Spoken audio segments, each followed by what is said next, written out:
All PDAers have, number one, autism, which comes with masking, stimming, social and emotional differences, rigid routines, sensory processing disorder, executive functioning differences, meltdowns, shutdowns, and burnout. Number two, a persistent drive for autonomy. I think of it as an extreme need for control of one's own sensory environment, schedule, activities, intake, body, and mind. Number three, a nervous system threat response to demands, hierarchy, authority, injustice, unfairness, arbitrariness, and power imbalance. Number four, we're autodidactic, self-directed learners and researchers, and therefore we get dysregulated by unsolicited advice, instruction, or correction. Number five is flow seeking. Our nervous systems are regulated by deep flow states. Research, play, making stuff, stories, games, performing, making art, engaging with our special interests. Anything outside of the PDA flow is a demand and triggers that nervous system threat response. You do have to have these 5 traits to be PDA.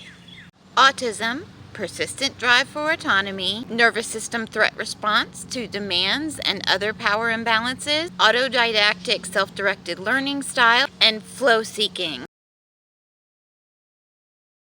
And even though PDA is known for a specific social style, we don't all display it, in my opinion.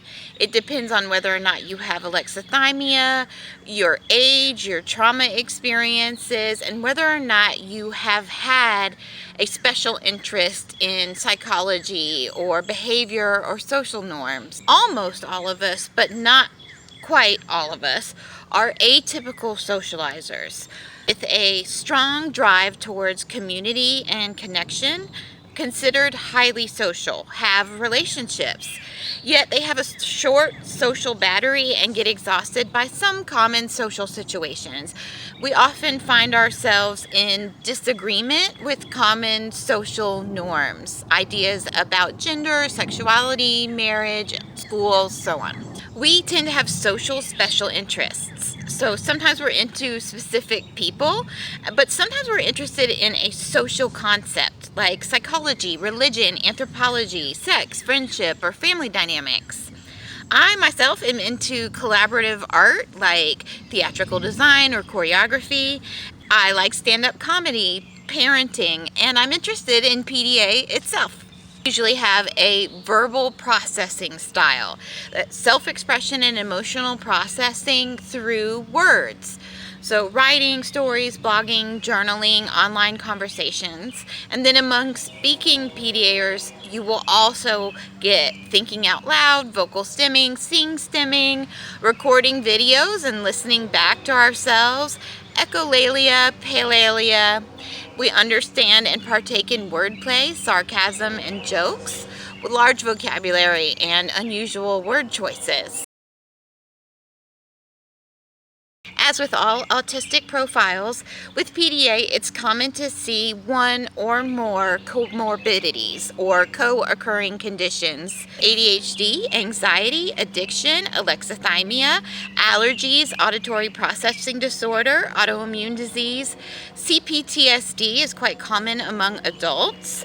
Disordered eating, dysgraphia, dyspraxia, heightened inflammatory response, hyperlexia, hypermobility, learning disabilities, intellectual differences, physical disabilities and mobility issues, skin, gut, and joint issues, speech impediments, non-speaking, selective mutism, or occasional language loss. But not all PDAers have all of those co-occurring conditions. Commonly, but not always, you'll see colorful or unique hair and clothing, body modifications. We make things, art, businesses, children, homes, plans, communities, costumes, schools.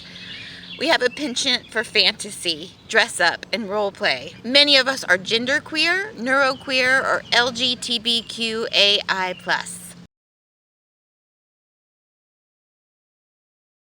Interestingly, a few PDAers also report cool things like hyperempathy, synesthesia, superchromatic color vision, energy or aura visuals, lucid dreaming, perfect pitch, extrasensory perception, mystical or spiritual experiences, out-of-body experiences, and supernatural perception.